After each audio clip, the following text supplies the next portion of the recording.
외항사 승무원 남디입니다. 제가 외항사 관련해서 Q&A를 찍겠다고 했는데 이제서야 찍게 됐네요. 사실 여러 번 찍었었는데 좀 마음에 안 드는 부분이 너무 많아서 제가 좀 따로 영상을 다시 찍게 되었습니다.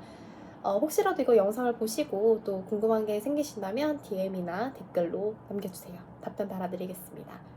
가장 기본적인 것부터 한번 답변을 드려볼게요. 일단 기본 스펙, 키, 경력, 영어 실력, 외국 경험 여러 가지를 많이 여쭤보셨는데 첫 번째로 제 키는 161입니다. 그렇게 큰 키가 아니죠. 굉장히 작은 키에 속하는데 160 초반이신 분들이나 150 후반이신 분들은 지금부터라도 운동 꾸준히 하는 거 저 완전 추천드려요. 제가 원래 158이었다가 필라테스를 하면서 키가 3cm나 컸어요. 그리고 실제로 주변에서 운동을 좀 꾸준히 한 친구들은 30대가 돼서도 키가 많이 크더라고요. 아무리 요즘에 외항사에서 키를 안 본다는 말이 있고 앞니치만 닿으면 된다라는 말이 있지만 키는 사실 크면 클수록 좋은 것 같아요. 승무원으로서는. 그렇기 때문에 지금부터 운동을 조금 꾸준히 하시면은 좀 크지 않을까 저는 생각이 들어요. KLM에서는 키 제한이 따로 없습니다. 키가 작으셔도 문제는 없어요. 근데 제가 생각했을 때는 정말 작은 키만 아니면 돼요. 그 다음으로 영어 성적 관련한 질문이 많았어요. 토익은 어느 정도셨나요? 오픽이나 토스 중에 어떤 걸 제출하셨나요? 이런 질문이 좀 많았는데 제가 KLM 입사 당시에 지원서에 썼던 성적은 오픽 AL밖에 없었습니다. 제가 그때 당시 토익이 없었고요. 최근에 봤던 토익에서는 950이 나왔습니다. 만약 지금 토익도 없고 오픽도 없으시다 그럼 바로 오픽 그냥 신청하셔서 AL 받으신 다음에 지원하세요. 오픽은 준비하기도 좀 편한 편이고 편한 시험이고 성적도 생각보다 잘 나오는 시험이라고 저는 생각을 하거든요. 그리고 성적이 나오는 데까지 오랜 시간이 걸리지 않잖아요. 지금 KLM에 지원을 하시려는 분들, 그런데 영어 성적이 마음에 드는 게 없다 혹은 아예 없다 하시는 분들은 지금 바로 오픽 신청하셔가지고 AL 만드셔서 지원하는 거 저는 정말 추천드립니다. 간혹 가다가 토익은 어느 정도 900점대를 만드셨는데 오픽이 아쉽게 IH가 나오셨다. 이분들은 오픽 IH 쓰지 마시고 한 번 더 오픽 보는 거 저는 정말 추천드려요. 실제로 주변에 이렇게 지원해서 합격하신 분들의 성적을 보면 IH는 사실 저는 본 적이 없어요. 있으실 수도 있지만 제가 봤던 대부분의 크루들은 다 AL이었어요. 아니면 아예 오픽을 쓰지 않으셨던가. 그렇기 때문에 저는 스피킹 실력을 나타낼 수 있는 가장 좋은 성적은 오픽밖에 없다고 보고 또 AL이 그렇게 어려운 수준이 아니라는 거기 때문에 오픽 바로 신청하셔서 보는 거 추천드립니다. 채용 과정에 대한 질문 많이 주셨는데요. KLM 채용이 아무래도 떴으니까 KLM 위주로 설명을 해드리겠습니다. 일단 기본적으로 서류, 1차 대행사 면접, 그리고 2차, 3차 본사 면접으로 이루어집니다. KLM은 아시는 분들은 아시겠지만 서류 합격률이 그렇게 높은 편은 아닙니다. 지원자 수에 대비해서 서류 합격률이 조금 낮은 편이라고 알고 있어요. 그리고 실제로도 지원하시는 분들이 이제 서류 전형에서 많이 고민을 하시더라고요. 아무래도 다른 회항사의 경우는 CV 드롭이라고 해서 본인의 이력서만 이렇게 영어로 만들어서 면접관한테 제출하는 게 하나의 이 서류 전형이잖아요. 그에 반면에 KLM은 정말 한국 회사처럼 자기소개서를 이렇게 다 쓴 다음에 이제 서류를 제출하고 그 결과를 기다리는 그런 거라서 아마 조금 어려워 하시는 것 같아요. 하지만 제가 생각했을 때는 1, 2초 안에 끝나는 12드롭보다는 이렇게 내가 어느 정도 신경 써서 작성한 자기소개서를 가지고 면접관이 판단을 해서 합격하고 불합격을 시키는 그런 전형이 저는 오히려 지원자 입장에서는 쉽지 않을까라는 생각이 들어요. 회사 분석을 잘하고 회사가 뭘 원하는지 내가 이 회사와 얼마나 맞는 사람인지를 잘 표현만 할 수 있다면 저는 서류 그렇게 어렵지 않다고 생각합니다. 너무 당연한 얘기겠지만 이제 서류가 합격하신 분들에 한해서는 1차 면접을 가게 됩니다. 1차는 제 개인적으로 생각했을 때 제 1차가 제일 어려워요. 1차를 떨어지면 2차, 3차 본사 면접은 갈 수 없기 때문이기도 하고 1차는 KLM 분들이 보시는 게 아니라 이제 대행사 쪽에서 준비한 면접이기 때문에 온전히 KLM 스타일로 면접을 준비하기엔 조금 어려운 것 같아요. 인 면접관 분들의 시야를 기준으로 해서 면접을 준비를 해야 합니다. 저는 이제 한국어 면접은 없었어요. 근데 간혹 가다가 면접관님에 따라서는 한국어로 질문하시는 경우가 있더라고요. 근데 보통은 이제 이력서를 보고 개별 질문을 하시던지 아니면은 사진을 보고 시간 내에 묘사하는 그런 게 있고요. 이력서 질문, 롤플레이 같은 것도 진행을 하게 됩니다. 근데 저는 이제 뭐 개별 질문 주시고 나머지 한 3, 4개는 다 공통으로 질문을 주셨어요. 질문 수준은 그렇게 어렵진 않지만 당황시키는 질문들을 하실 때가 있더라고요. 예전에 제가 처음 KLM 면접을 봤을 때 1차에서 제가 불어 전공이라는 걸 아시고 면접관님이 불어로 한국의 봄은 따뜻합니다 라고 말을 해보세요 라고 저한테 시키셨어요. 이 말 자체가 그렇게 어려운 말이 아니어서 제가 말은 했지만 정말 당황했거든요. 갑자기 영어만 쓰더니 면접장에서 나한테 불어를 시키다니 해서 정말 놀랐는데 면접관님은 제 불어 실력을 보려고 한 게 아니라 그냥 그 상황에서 얘가 어떻게 잘 대처를 하는지 당황한 상황에서 얘가 어떤 식으로 잘 넘어가는지 이걸 보시고 싶으셨던 것 같아요. 제가 여기서 불어를 제대로 못했더라도 사실 면접관님이 불어 관련한 공부를 하신 분이 아니시라면 사실 모르잖아요.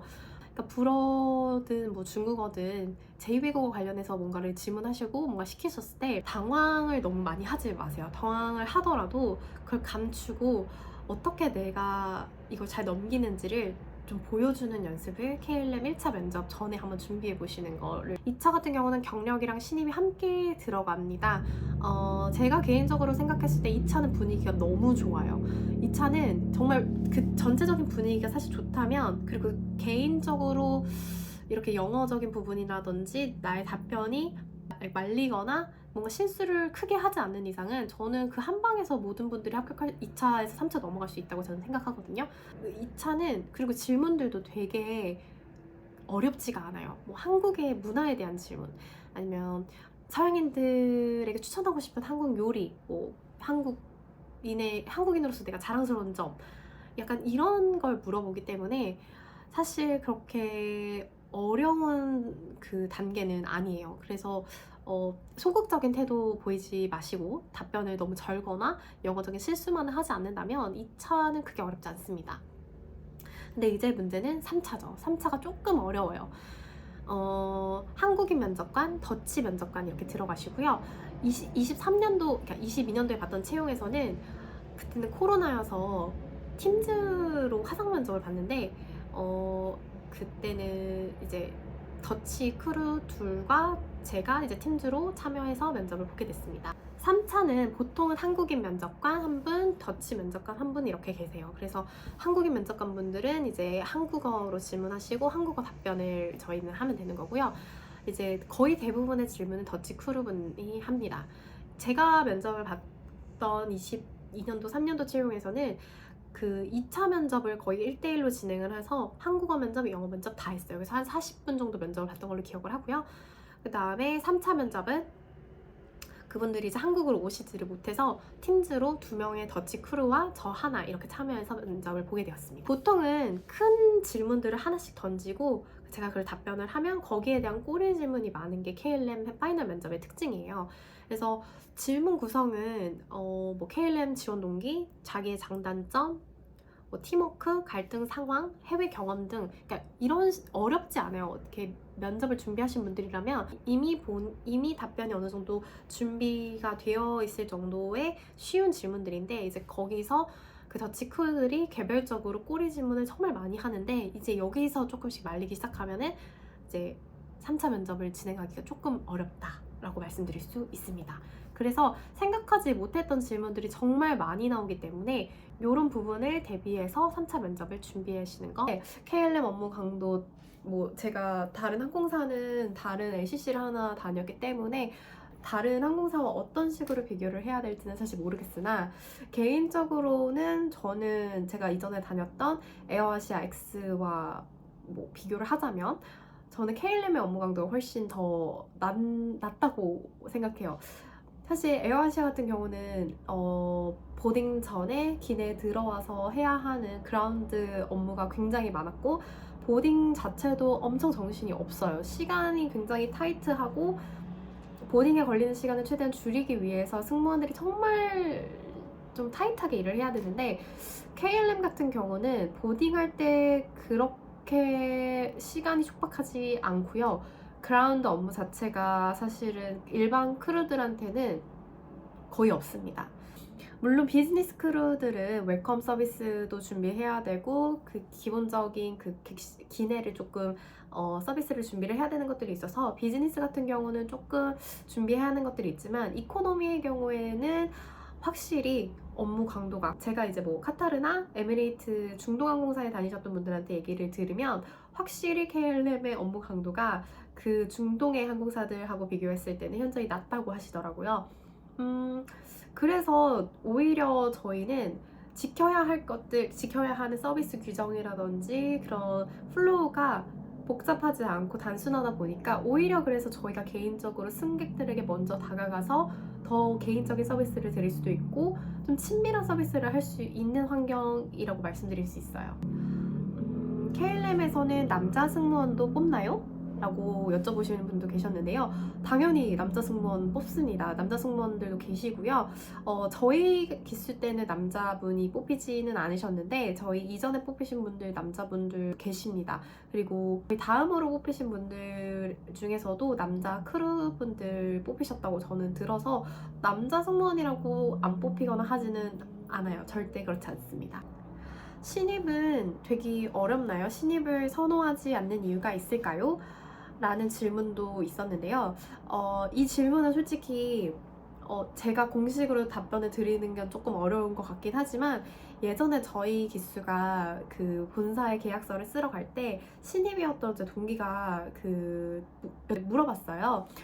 왜 자기는 이제 신입이고 경험이 없는 이제 대학을 갓 졸업한 그런 입장인데 잘 뭘 보고 뽑았는지 물어보더라고요. 근데 그때 이제 이사님께서 해주셨던 말씀이 KLM은 신입이라서 선호하지 않는 것도 아니고 그냥 여러분들이 면접을 너무 잘 받고 KLM과 맞는 사람이기 때문에 뽑은 것이지 특별히 신입이라고 해서 회사 자체에서 싫어하거나 비율을 좀 줄이려거나 하지는 않는다라고 하셨어요.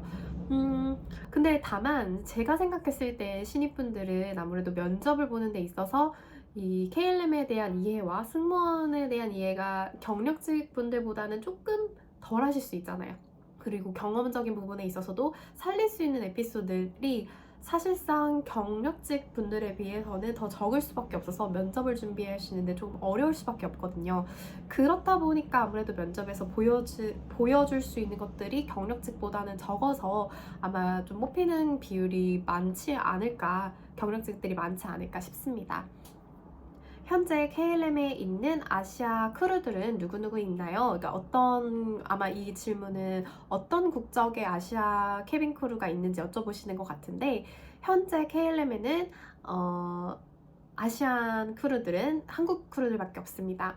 원래 코로나 이전에는 중국, 일본 크루도 있었다고 들었고요. 이거는 제가 트레이닝 때 들었던 얘기인데 한국 승객분들이 확실히 한국인 승무원에 대한 선호도가 굉장히 높다라는 조사 결과가 나왔다고 해요.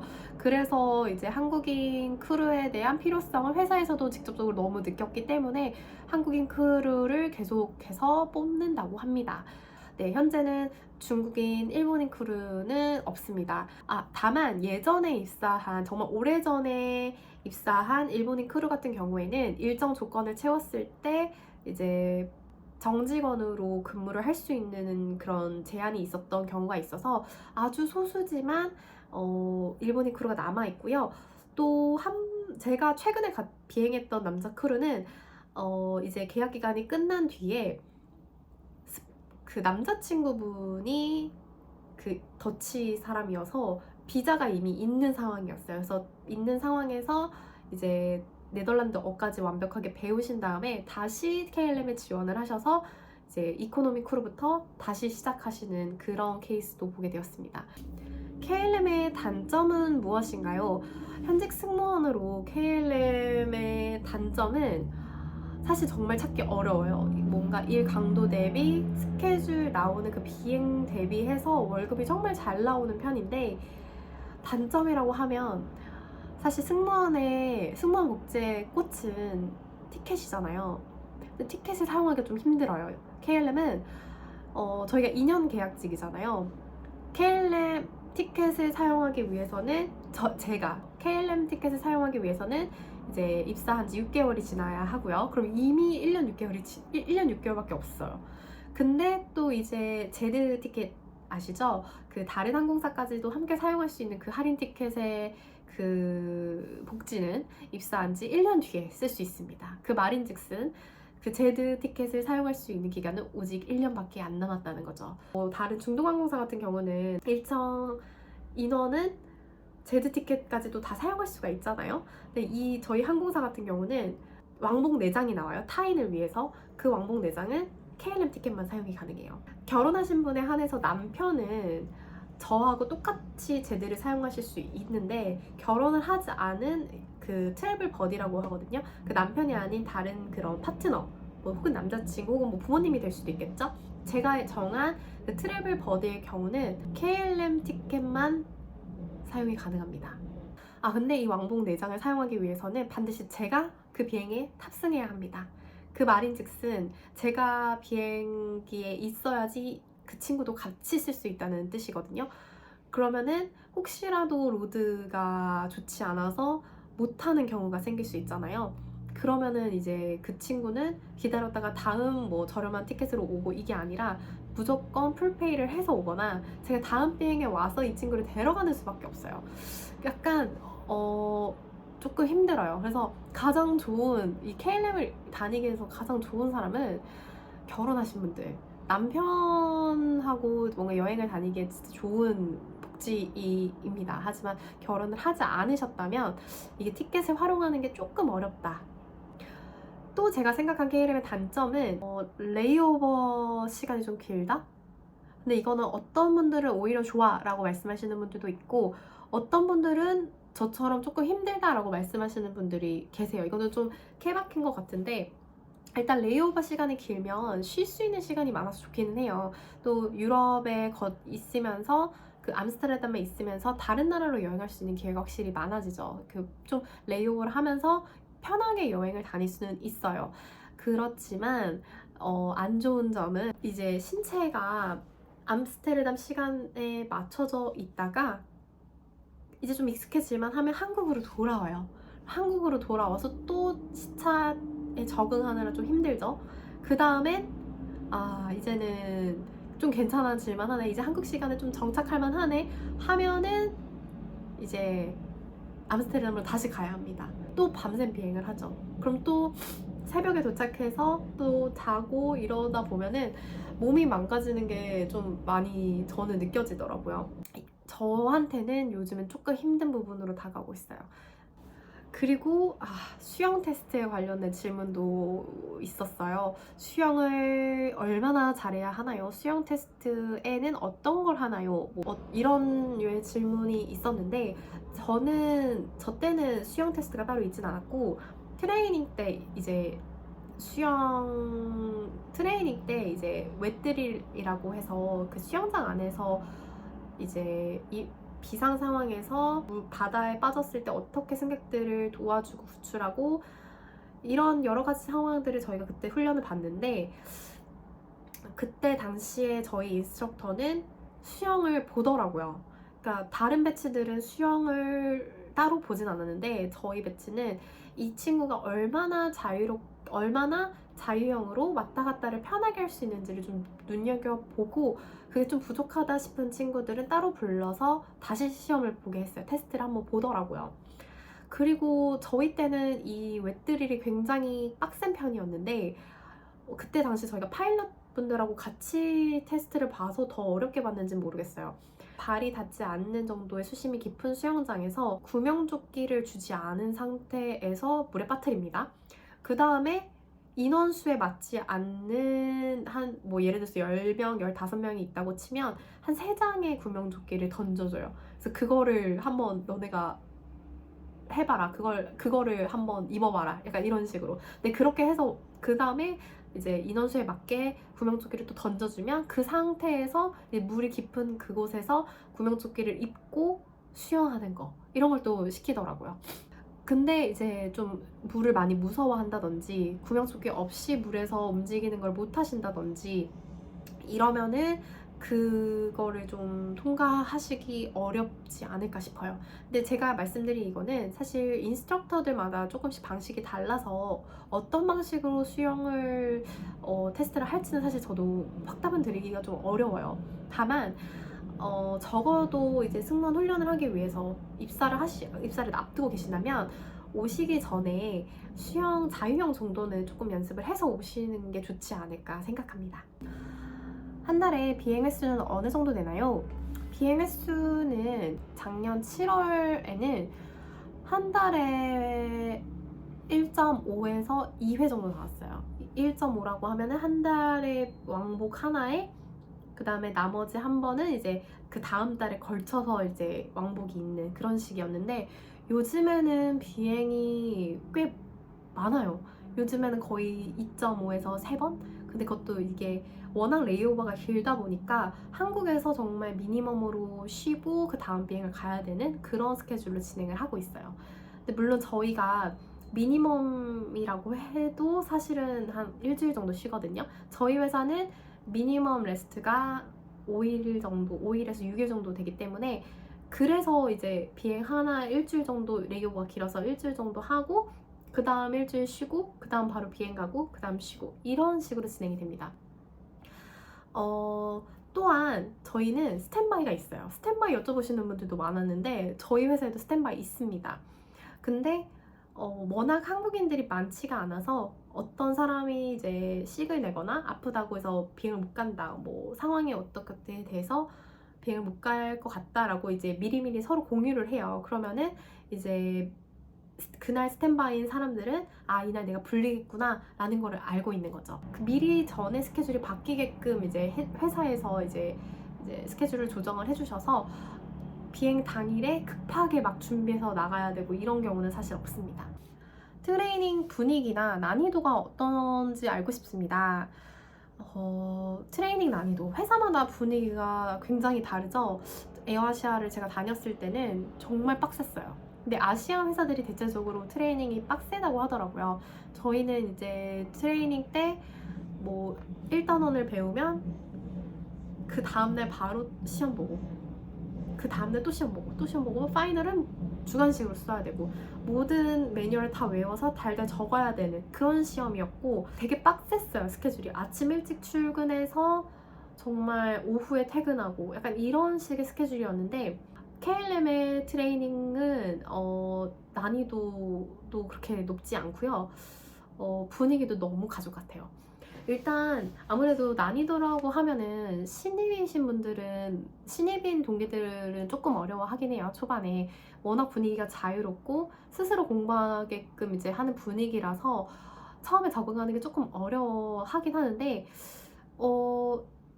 그 대신에 트레이닝에서 제공되는 이런 수업 자료들이 굉장히 좋아요. 그래서 사실 처음에만 조금 그런 시기만 거치면 혼자 공부하는 데 있어서 크게 어렵지 않습니다. 또 한 가지 특이한 점은 트레이닝이 시작하고 2주 만에 트레이닝 비행을 가요.